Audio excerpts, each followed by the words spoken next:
Benvenuti, nuova puntata di Soundtrack City. Ecco lì Massimo Privitera in tutta la sua bellezza. Oggi sono Blanche, Blanche, bianco come il tempo milanese, cioè è No, piovuto. invece qui a Roma il tempo non è piovoso affatto, ma c'è una bellissima giornata, E difatti questa nostra puntata speciale è dedicata alla Festa del Cinema di Roma, Di che è Roma. iniziata qualche Il giorno fa, no? 15, il 15, il 15 Il e 15. terminerà il 25 di ottobre di codesto mese. Quindicesima edizione della Festa del Cinema di Roma, con un grande parterre di ospiti internazionali. Tra l'altro quest'anno viene dato a Steve McQueen, che non è il famoso attore di Bullitt, ma è l'omonimo regista di colore americano, quello che ha realizzato tantissimi film importanti, tra cui 12 anni Schiavo, per cui ha vinto anche l'Oscar. Quest'anno gli viene dato un premio alla carriera. Poi ci sono moltissimi film in programma. Tra l'altro è molto bella la locandina, diciamo il poster istituzionale che Sì. si trova anche nel sito ufficiale del festival, che è quello con Sidney Poitier e Paul Newman. Ora non mi ricordo in quale film in questo momento, ma è bellissimo perché dà un senso di cinematografia e di musicalità al contempo. È veramente molto, È molto molto allegro, jazzy, vivace. Sì, sì, bravo, infatti. molto jazzy. Molto jazz, molto Ma jazz. infatti il jazz nel programma ricorre poi, no? Con Eh sì, sì, l'apertura, poi ne parleremo dopo, perché c'è un film che è Soul della Pixar, della Pixar, quindi infatti. Disney, di cui parleremo dopo, ed è appunto una storia, un film d'animazione incentrato in qualche Sul modo sul jazz. jazz, no? Ok, ma Yes. prima di questo, Abbiamo un grande ospite, sì, perché quest'ospite che ci ha onorato della sua presenza e che abbiamo già avuto in altre puntate di Soundtrack City, è presente insieme ai suoi colleghi a questo team in Mocadelic, gruppo di autori che si dedicano alle colonne sonore, e, sono presenti con due produzioni, una serie televisiva abbastanza importante di Matteo Rovere, che è Romulus, diciamo, vogliamo chiamarlo lo spin-off del primo versione televisiva su Sky? La trama è quasi chiamiamolo. simile, chiamiamolo così, visto che oggi si usa molto questa parola spin-off. E poi hanno invece curato la musica, la colonna sonora di un film altrettanto importante che è The Shift, opera prima di Alessandro Tonda, se non mi ricordo male, che è una storia abbastanza Tosta, potente, tosta. dura, tra l'altro attualissima, perché parla di un attentato terroristico a Bruxelles di due giovani ragazzi che partono da una scuola e poi c'è tutto un accadimento vario, ma ci faremo raccontare nel dettaglio meglio dall'autore Esatto. delle musiche, che è Luca Novelli, nostro caro ospite. Allora, facciamo entrare quindi Luca Novelli, eccolo lì Eccoci Luca. qua, buonasera a tutti. Ciao Ciao Luca, Luca, Come va? ha tornato da qualche strumento che vedo sparso giusto due. lì. Allora, senti, parlavamo della vostra presenza egemonica, direi quasi alla festa del cinema di Roma, nel senso che avete presentato questo bel lavoro, questa serie televisiva, Sì, Romus, e poi questa altrettanto interessante opera prima, di cui parlava prima Massimo, di The Alessandro Shift. Tonda. Ecco, sì. allora, come vogliamo fare? Dividiamo un po' le due operazioni, le due produzioni e cerchiamo un po' di capire di che cosa si tratta. Allora, io ho avuto la fortuna Intanto di, io ho avuto la fortuna di lavorare su Il Primo Re film, adesso c'è Romus, non ho avuto la fortuna di lavorare lì, ma credo sia abbastanza importante. Prima Massimo parlava dell'eventuale concetto di spin-off e via dicendo. Che rapporto c'è appunto tra Primo Re e Romulus? Beh, in realtà Romulus racconta una storia antecedente a quella del primo re, perché si svolge tutto nell'VIII secolo a.C. e quindi è prima della nascita di Roma. In realtà il primo re racconta proprio la nascita di Roma, diciamo, nella mitologia. Romolo e Remo, Alba Longa, eccetera. E quindi precede quelle gesta, non so se poi in futuro con altre stagioni per arrivare fino a questo non lo so, forse lo sa solo Rovere, non ci abbiamo idea. Però in realtà diciamo, il lavoro che abbiamo fatto e che giustamente ha voluto in particolare Rovere è stato proprio quello di, come dire, allontanarsi un po' dal lavoro musicale fatto sul primo re e distaccarsi un po', perché altrimenti andava chiamato ovviamente Fari, che aveva fatto l'ottimo lavoro sul primo re, se avesse avuto una continuità. E quindi abbiamo avuto vari incontri ormai direi addirittura l'estate scorsa, forse anche prima. E abbiamo avuto prima degli incontri, delle tavole rotonde con i 3 registi, Michela Laik, Enrico Maria Artale e Matteo Rovere, che fa anche da showrunner oltre che da produttore e da regista, e con lui, diciamo, a tavolino abbiamo tentato di capire un po' che strada percorrere, e il risultato musicale, di cui noi siamo tra l'altro anche molto soddisfatti, devo dire onestamente, è proprio quello che è stato un po' deciso dall'inizio, cioè una commistione fra quello che viene un po' più, diciamo, un po' più consono, diciamo, alle nostre corde, che è la musica elettronica e compagnia varia, miscelata con musica classica, percussioni, orchestra. E per noi è stata una sfida ovviamente molto importante, molto faticosa, che è durata tantissimo. Poi, se volete, insomma, entriamo poi nel merito, più nello specifico, ovviamente. Però, insomma, devo dire che il risultato poi alla fine è un bellissimo risultato. Tra l'altro vengo proprio da ieri, secondo me, a fare il controllo alla sala Sinopoli dell'Auditorium, controllo tecnico, diciamo, delle puntate che verranno proiettate, e devo dire che comunque siamo soddisfatti, cioè, insomma, il risultato alla fine mi sembra un buonissimo risultato. Ma quanti episodi sono in totale? 10. Sono 10 episodi, due girati da Rovere, 4 da Michela Laik e 4 da Enrico Maria Artale, suddivisi in 5 serate. Ogni serata la messa in onda saranno due episodi. Ok. Senti, nel film io cerco sempre di capire un po' perché è particolare questo passaggio, no, che mi dicevi, e cioè passare da una scrittura, quella del film, a una scrittura in qualche modo che vi appartiene di più. Nel film, almeno nel primo, nel film vero e proprio, c'era un quantitativo di musica importante che sottolineava anche le varie situazioni action, perché c'era molta azione. Anche nella serie c'è molta azione.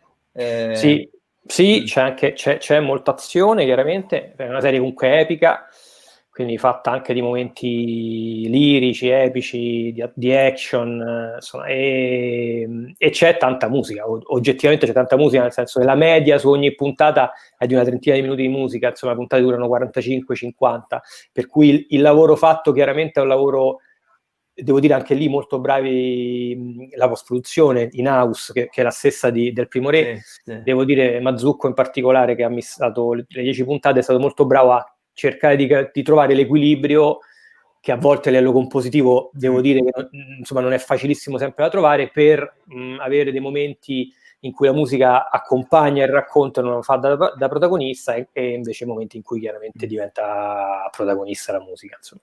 È sempre in latino arcaico? È sempre in proto-latino.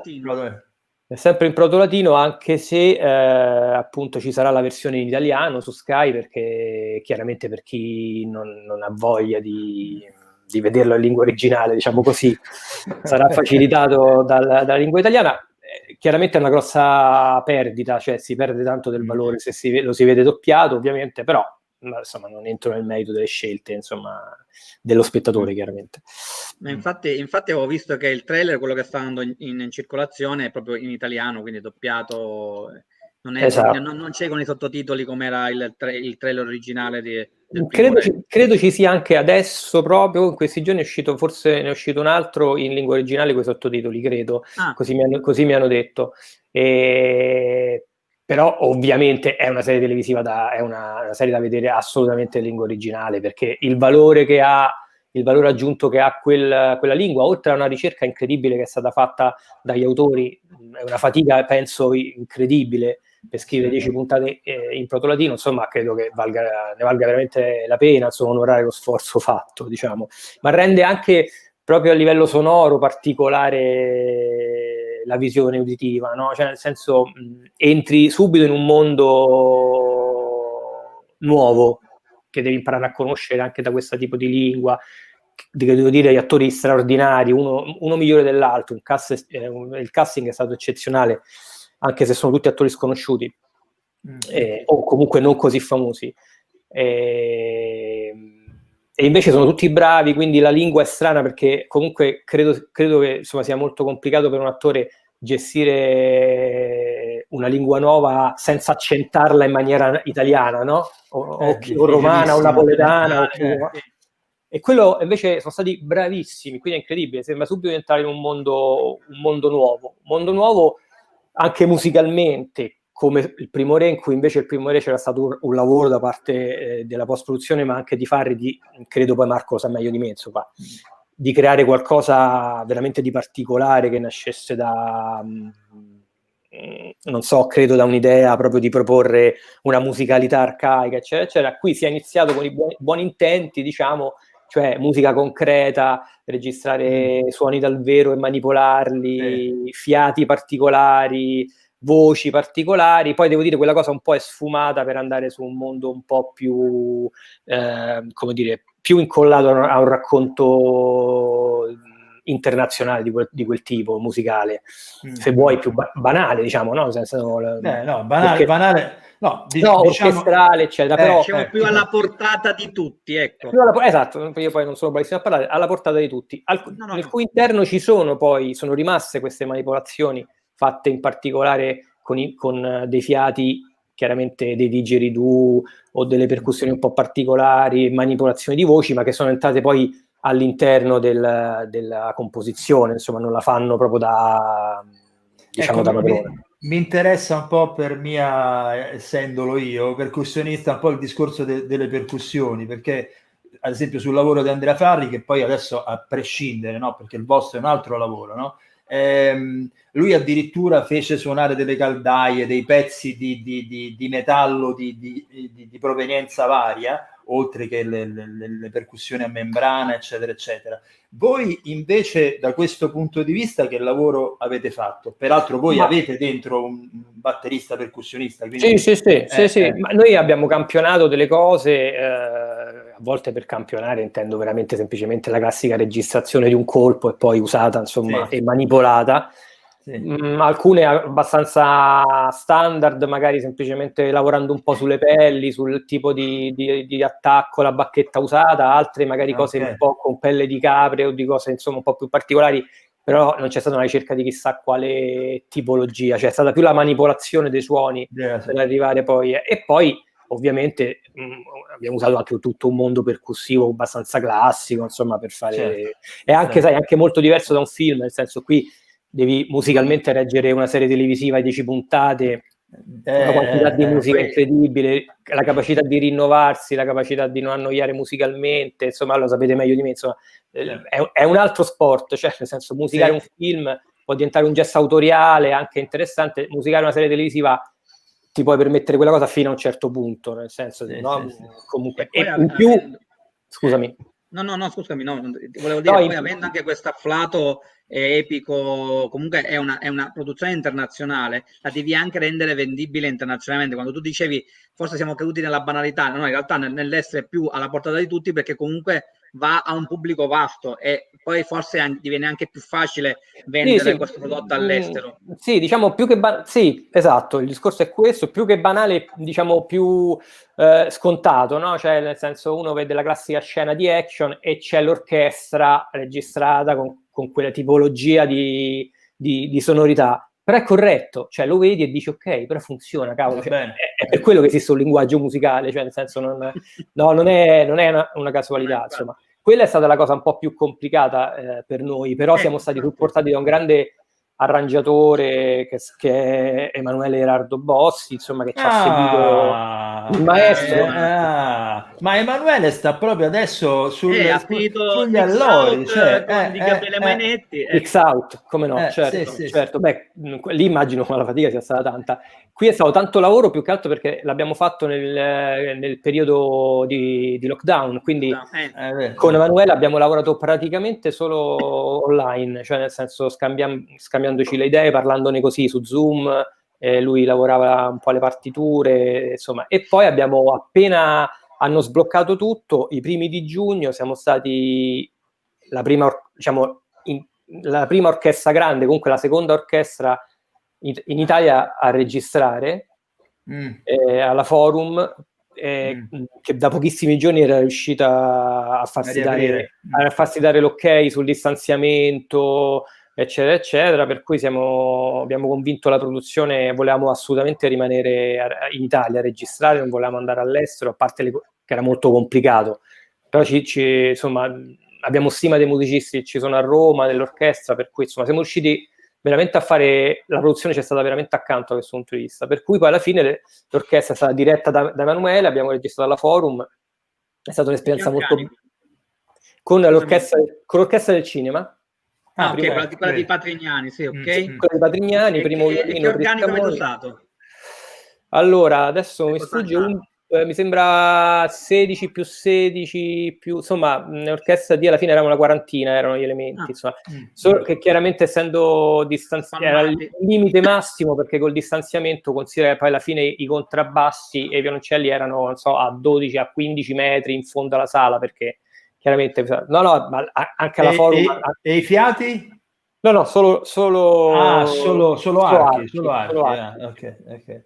Perché purtroppo il problema ce l'hanno soprattutto i fiati, quello del distanziamento. Con l'estensione e tutto. No, solo archi, insomma. E devo dire ha funzionato e siamo stati contenti. È stata complicata per l'orchestra, perché comunque erano le prime registrazioni che rifacevano dopo tanti mesi con le mascherine, 10 ore, insomma 3 turni, una cosa complicata, però adesso è diventato purtroppo uno standard per loro, però insomma sono stati impeccabili, devo dire. Approfitto veramente di questa sede per poterli ringraziare ancora, perché sono stati veramente dei grandissimi professionisti, ma tutti, insomma, veramente tutti. Oltre è stata un'esperienza epica anche per loro. Sì, penso di sì. Poi credo è diventato lo standard per loro quello, e anzi io mi auguro che stiano tutti lavorando, ovviamente. Però insomma è stato complicato. Senti, concluderei la questione Romulus su una domanda. Più volte durante appunto questo nostro colloquio si è parlato del termine, si è usato l'aggettivo internazionale, no? Mi sembra che Romulus parte proprio con questa intenzione, peraltro anche il primo re era partito con questa intenzione. Credo è una produzione Sky, no? Se non vado errato, non l'abbiamo detto, eccetera eccetera. Sì. Ci sono già risposte in questo senso, che tu sappia?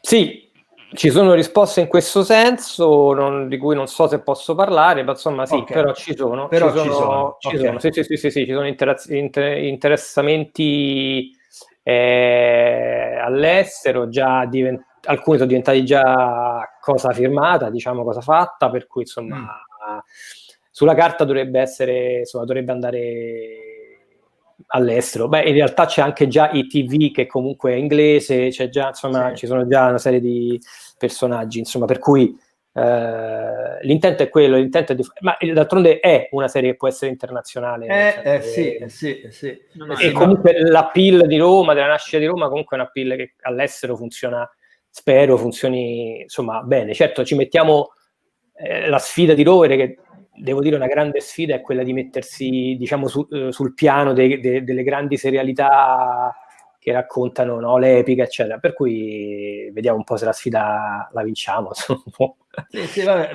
non molto tempo fa è un tutt'altro genere, parlo di Sorrentino, ma mi sembra che a Roma si è venduta abbastanza bene con La Grande Bellezza, quindi il fascino della nostra mia e tua città, non di Massimo, c'è ancora.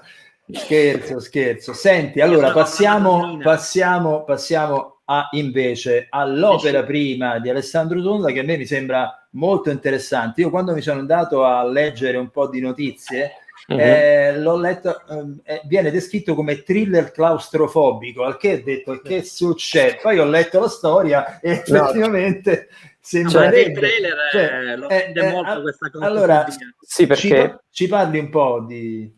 Sì, diciamo la storia, vabbè, in realtà non spoilerò niente, perché è più o meno quella che si legge, diciamo, nelle sinossi che stanno andando un po' in giro. è la storia di questi due ragazzi, Eden, mi sembra che erano Eden e Abdel, adesso no, insomma, è passato un anno quando ho fatto le musiche, però Eden e Abdel decidono di fare un attentato terroristico all'interno di una scuola di Bruxelles, e senza dire il perché, insomma, va male e uno dei due si fa esplodere fuori prima di entrare a scuola. La storia vera e propria inizia quando arriva l'ambulanza, perché ovviamente l'esplosione crea dei feriti, uno dei quali è lo stesso Eden, cioè uno dei due è il complice. Quindi la storia anche intima, la storia, come dire, quella emotiva, oltre a quella drammatica e di thriller, o quella, se vogliamo, che riguarda la politica, l'attentato, l'estremismo islamico, eccetera, eccetera, inizia quando diciamo, il personale sanitario prende questo ragazzo, lo porta nell'ambulanza e gli leva la camicia per le prime cure e scopre che c'ha la cintura esplosiva addosso. Diciamo, lì inizia la vera e propria storia, diciamo, perché poi è claustrofobico, perché poi in sostanza l'80% della storia si svolge all'interno dell'ambulanza e del rapporto fra lui e il personale, sì. Esatto. Sì, l'autista dell'ambulanza e l'infermiera. Esatto. E quindi il lavoro, Alessandro Tonda, noi ci conosciamo già da un po' di anni, Alessandro, perché aveva lavorato anche su Gomorra, parlo proprio degli albori, insomma, nel reparto di regia. Quando ci ha chiamato dicendo che avrebbe fatto il suo primo film, siamo stati felicissimi per lui, chiaramente, ma anche per la storia, perché comunque era riuscito a organizzare un film coprodotto dal Belgio, quindi insomma comunque e quando poi ci ha detto che era stato preso al Festival di Roma, la felicità è stata doppia, chiaramente, per lui in primis, ma anche per il cinema italiano, insomma. E anche con lui abbiamo fatto un lavoro, aveva idee, devo dire, abbastanza chiare. Per essere un regista all'opera prima c'aveva idee abbastanza chiare. Il processo è stato comunque faticoso, perché raggiungere poi, insomma, far capire a un regista, far capire a un musicista cosa veramente vuole, chiaramente solo l'esperienza e forse a volte neanche quella basta. Quindi con vari tentativi, tipo imbuto, si è andato piano piano a trovare lo stile, diciamo, musicale adatto alla storia, soprattutto nella parte che riguarda all'interno dell'ambulanza, perché poi doveva chiaramente essere un lavoro musicale che si sposasse bene anche con l'idea dei rumori che poi ci sarebbero stati, del movimento. E che taglio avete scelto dal punto di vista musicale? Guarda, è un taglio che nasce in qualche maniera diciamo, anche se si evolve dall'esperienza di Gomorra alla serie, cioè nel senso un taglio di elettronica portata quasi a un gradino successivo, un'esasperazione, a un racconto quasi acido, insomma, quindi in realtà molto interessante. Poi chiaramente quel lavoro musicale all'interno del film è stato a volte un po' contenuto per ragioni tecniche, chiaramente, no? Quindi, però insomma, il risultato ci sembra buono, anche se noi non siamo stati purtroppo presenti al mix, perché è stato effettuato a Bruxelles o comunque in Belgio, adesso non mi ricordo se era a Bruxelles, comunque in Belgio, non ricordo addirittura, forse addirittura durante il lockdown, per cui insomma però insomma, siamo molto contenti e soddisfatti, insomma, per Alessandro. E mi sembra che il film esce adesso, no? Il film esce il 5 novembre, e andrà al Festival di Roma il 22 di ottobre, mentre la serie Romulus verrà presentata il 23 di ottobre, il giorno successivo. Quasi a ridosso della fine del festival. Sì, perché 2 giorni precedenti, esatto. Tra l'altro ti do questa chicca, Luca, che io ho conosciuto Alessandro gli ultimi giorni di set di Diabolic dei Manetti, perché la moglie di Alessandro era una delle costumiste sul set dei Manetti. E allora ci siamo messi a parlare un attimo di pausa e ho detto: Alessandro, ma cosa fai? Noi faccio l'aiuto regista, ho fatto Gomorra, ma ho un film in uscita, The Shift. Faccio, caspita. Gli ho detto: ma di chi sono le musiche? Dei Mocadelli. Io li conosco e mi sono piaciute tantissimo, hanno fatto un lavoro perfetto, quindi guarda, sappiate che lui è contentissimo, anche noi, cioè, nel senso, però siamo riusciti a soddisfare, insomma, il suo bisogno, la sua idea, insomma, che poi non è facile riuscire a catturarne l'essenza, insomma, di quello che poi il regista vuole, insomma. Adesso speriamo che abbia anche futuro. Certo non è un bel momento per il cinema, quindi purtroppo poi tra l'altro stanno uscendo tantissimi film e usciranno tantissimi film veramente notevoli, no? Appunto Diabolic, Freaks Out, il film di Alessandro, ma come altri film che stanno in sala, certo c'è un calo del 73% delle presenze, per cui insomma... Infatti, tra le altre cose, subito dopo di te parleremo del film Soul, che è stato in sostanza ritirato dalla distribuzione cinematografica e sarà solo su Netflix, su Disney Channel. Su Disney Plus. Perché hanno deciso questa cosa qui che in realtà ha scatenato un putiferio, perché molti film hanno deciso di posticiparli al 2021, ma anche al 2022, come i grandi blockbuster, penso gli ultimi film della Marvel, come anche 007 e tanti altri aspettati ma attesi. Ma questo non so per quale motivo hanno deciso, che tra l'altro è una regia forte, un argomento abbastanza particolare, perché si parla sempre di post mortem, poi di ritorno dall'aldilà, cioè sembri gli argomenti tipici degli autori, però in maniera solare, dai, rispetto solare, una parola solare, delicata. Senti, io volevo fare una domanda a Luca per concludere, perché un po' è interessante per capire il panorama attuale. Voi state lavorando a qualche altra produzione futura in questo momento? No, in questo momento no, abbiamo partecipato abbiamo fatto le musiche di un piccolo documentario, un cortometraggio, e abbiamo partecipato a un brano del disco di Lucio Leoni e a un altro brano che uscirà in una compilation fra un po', insomma, però no, al momento ancora niente. Ecco, lo dico questo perché non ne parla nessuno, perché sono tutti un po' restii a parlarne, no? Ma mettiamo invece il dito nella piaga. Gran parte dei lavori che stanno uscendo adesso sono lavori fatti prima del lockdown. C'è tutto un buco di produzione della durata di svariati mesi che prima o poi uscirà fuori. Diciamo che i musicisti, che sono gli ultimi che vanno a lavorare su un prodotto, sono quelli che hanno, come posso dire, il metro della situazione, perché assolutamente. quello che arriva adesso ai musicisti, se non arriva nulla, vuol dire che quel periodo pre-lockdown è finito, e quindi adesso ci sarà da aspettare chissà quanto prima che le produzioni riprendono quel poco che si è riuscito a girare in questi mesi. Quindi io vorrei dire a tutti i lavoratori dello spettacolo che lavorano nel cinema, non solo ovviamente della musica, che mi rendo conto che è difficile parlare di tutto questo, no? Perché uno si rischia di scadere nel pietismo, però la situazione questa è, ed è bene che la sappiano, che si sappia, insomma. La situazione è che c'è un buco di produzione di almeno 4-5 mesi, e chissà chissà quest'estate poi quanti saranno stati girati di serie, documentari, film. Poi peraltro tutti questi contenuti devono uscire. Se le sale sono chiuse, vanno a finire nello streaming, e sappiamo quanto paga in questo momento la produzione. Esatto. Il problema vero poi in realtà, secondo me, sta in questo, nel buco di cui sentiremo parlare prossimamente, tra qualche mese, ma il fatto che tutto questo ha aiutato notevolmente le piattaforme, nel bene e nel male. Quindi adesso c'è tanta produzione prevista e che si farà, Amazon, Netflix, eccetera, eccetera, per cui il cinema a caratteri cubitali.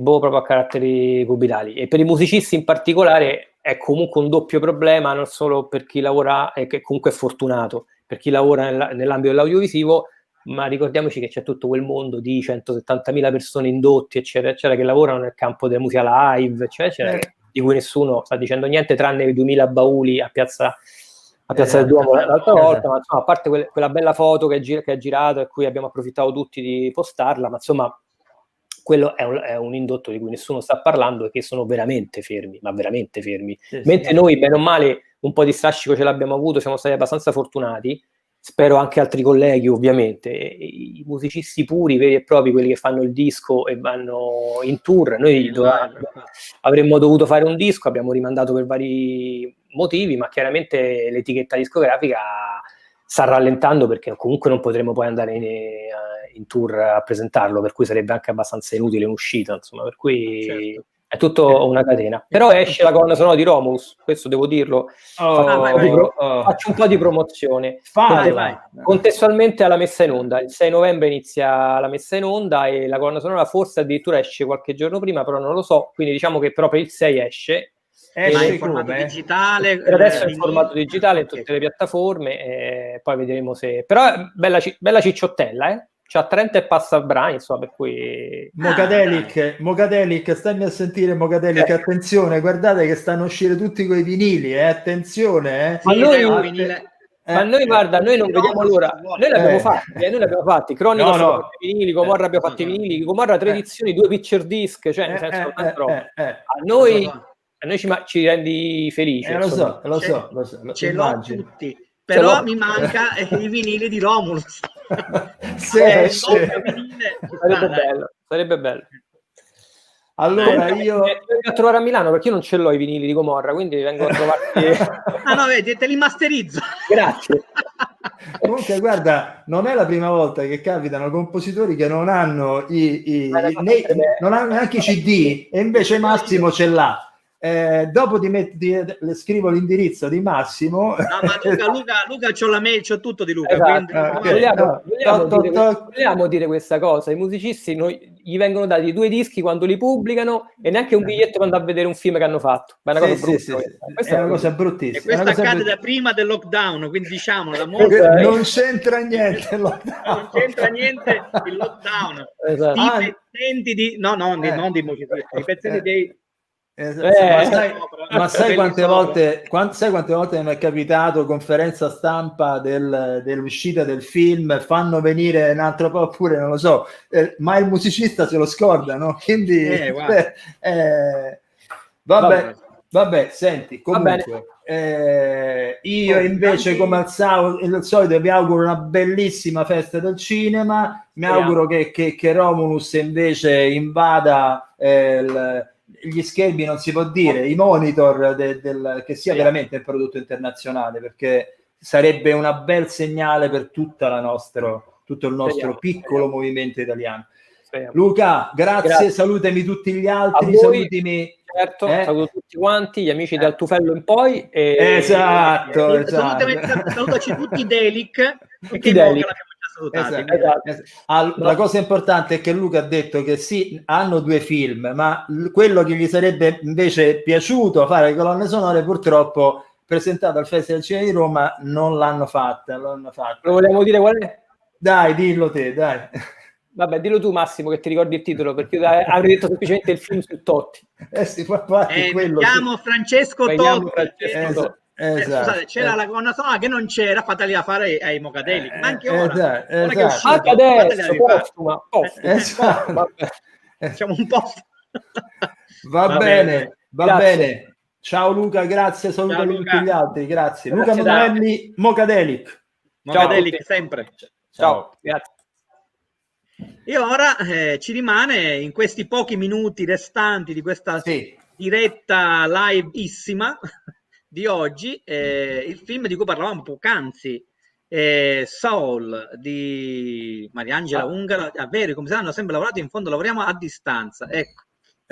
Però dopo Mariangela ci dice anche questo: ma se crolla il cinema o gli eventi privati o pubblici è indifferente, crolleremo anche noi. E infatti concordiamo e siamo tutti vicini, perché io non sto lavorando, quindi lo dico già in diretta, causa sto delirio delirante. Ma siamo tutti sulla stessa barca, siamo tutti più o meno sulla stessa barca. Il problema è che questa barca mi sembra che è quella mi sta sembrando quella di Noè, mi sembra l'arca di Noè, però senza poi finire... Io spero che se ne parli di tutto questo anche alla festa del cinema. Io spero vivamente se ne parli, perché è importante, perché non si può far finta di nulla, insomma, rispetto a tutto questo, perché è una situazione veramente pesante. Ma andiamo invece a parlare di Soul. Pixar, che ribadiamo andrà in onda in streaming gratuitamente, non come è successo con Mulan, che anche per gli abbonati Disney Plus doveva essere pagato con accesso VIP. Soul andrà gratuitamente per gli abbonati il giorno di Natale 2020.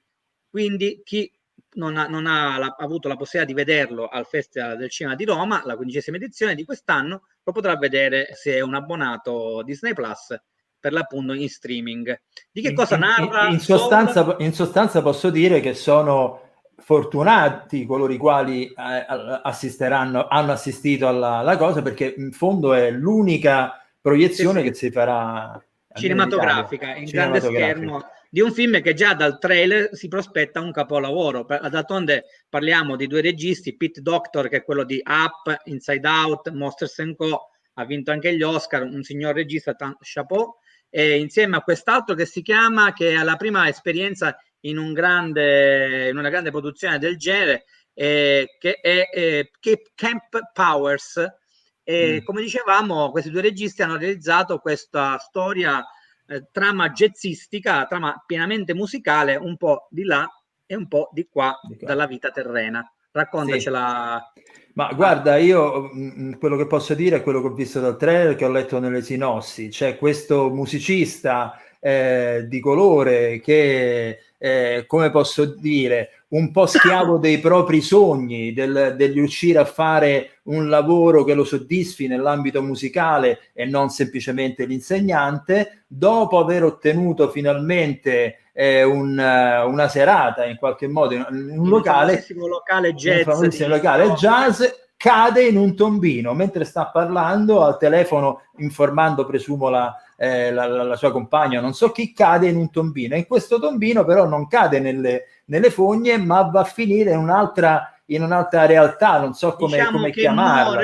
Diciamo che muore, va in questa sorta di limbo. Non lo so, penso, e questo forse è il film stesso che ce lo dirà, però ecco, quello che si parla all'interno, da quel momento in poi, quello che si va a sondare è l'importanza del sogno, l'importanza di realizzare i propri sogni musicali, e quindi come musicista, insomma, e mi sembra di aver capito che a quel punto, all'interno di questo tombino, ma che in realtà non è un tombino, perché porta in un'altra realtà, è tutto in alta dimensione, tutto con questi colori celeste, bianco. Tra l'altro io ho notato, scusami se ti interrompo Marco, ma ho notato una cosa che oggi guardavo, perché io avevo visto tanto tempo fa, prima del lockdown, era arrivato su colonelsone.net il comunicato stampa della Disney che annunciava l'uscita di questo film al cinema, e avevano mandato il trailer in inglese, poi è uscito il trailer in italiano.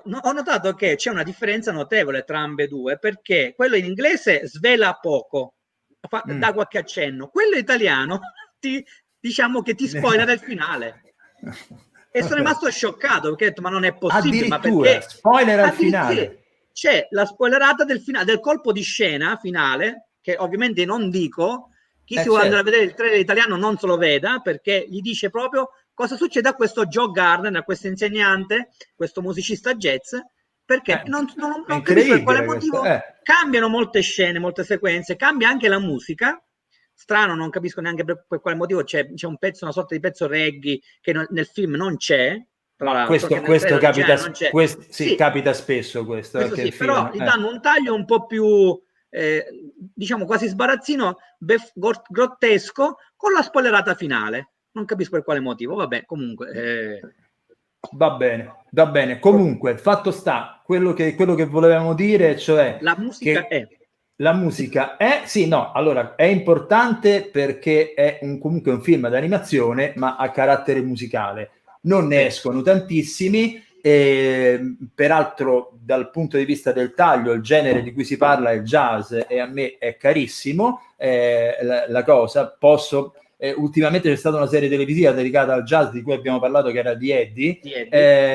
E secondo me il jazz è molto interessante come posso dire, da dà molti spunti per creare storie, molti di più che magari altri generi.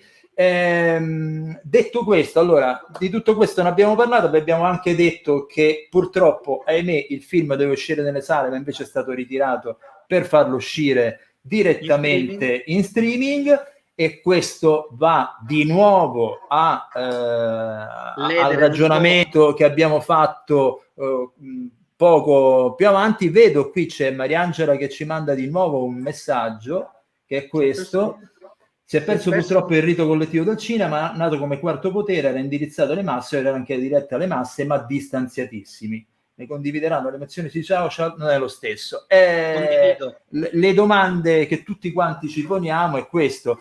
Io credo che i social, lo streaming non vada demonizzato semmai quando lo streaming non genera lavoro e utili per chi lavora nel cinema. In quel caso sì, perché poi alla fine questo cerchio si chiude e nessuno lo produrrà più, perché non è più un lavoro, diventa qualcos'altro. Quindi io penso che bisogna mettere mano a quel rapporto lì. Finisco. Di chi sono le musiche di Saul, perché tra l'altro c'è un binomio artistico, perché c'è un compositore che ha creato i pezzi jazz originali e ci sono due compositori del premio Oscar che hanno realizzato la musica eterea, un po' surreale, e sono Trent Reznor e Atticus Ross, sono gli autori della musica di Soul originale, e Jean Baptiste è l'autore delle canzoni e dei pezzi jazz.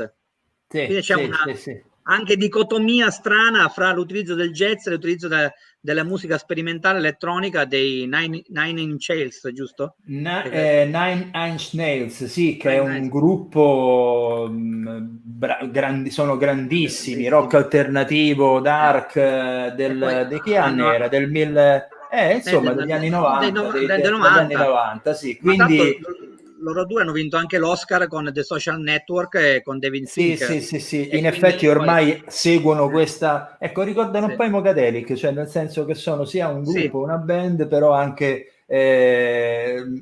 cominciano ad avere una filmografia importante dal punto di vista delle colonne sonore. Tra l'altro non abbiamo parlato nel nostro magazine, che ritornerà a breve, dedicato alle serialità, alle serie, ai documentari e ai film in uscita, o già usciti nei box set streaming, che loro hanno realizzato la colonna sonora notevolissima, molto molto particolare, di Watchmen, la serie supereroica. Quindi comunque ne parleremo prestissimo.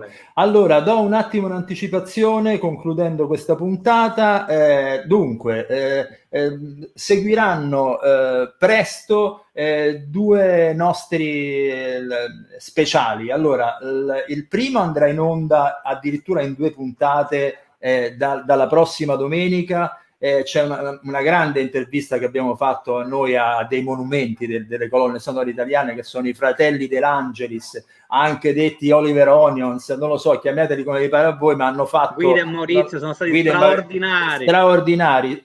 È un'intervista, ci siamo lasciati prendere dal divertimento, e sarà divisa in 2 puntate, una nella prossima domenica e l'altra quella ancora successiva. Vedetela perché è veramente interessante, uno spasso autentico, è pieno di racconti, di aneddoti, di humor, di mood di quegli anni, ma anche di grande senso proprio di vita professionale di questi anni invece dei nostri anni. E in più, invece, siccome ho curato la regia di alcune talk che sono state fatte con un festival che hanno realizzato a Roma ed è finito proprio oggi, sulla realtà virtuale, faremo una puntata dedicata appunto a quello che probabilmente sarà il cinema del futuro, o perlomeno di prodotti che avranno a che fare sia nell'intrattenimento sia magari nel cinema d'autore, che hanno a che fare con il futuro. E si va dalla realtà aumentata appunto alla realtà virtuale, l'utilizzo dei QR, smartphone e quant'altro, il suono immersivo, che è quello che ci interessa. Quindi parleremo con tanti personaggi che sono già proiettati nel futuro. Molto interessante, lo faremo appunto prossimamente. Quindi detto questo, io direi che buona domenica a tutti quanti da Massimo Privitera e Massimo. Marco Tettoni, stavolta lo dico io. Ok, va bene. Ciao a tutti, alla prossima grazie e buona musica. E buona musica sempre. Ciao. Ciao. Intanto ci saluta Stefano Profeta, compositore. Bella diretta, grazie, buona Stefano. domenica. Grazie a te, grazie a tutti. A tutti ciao. quanti. Ciao.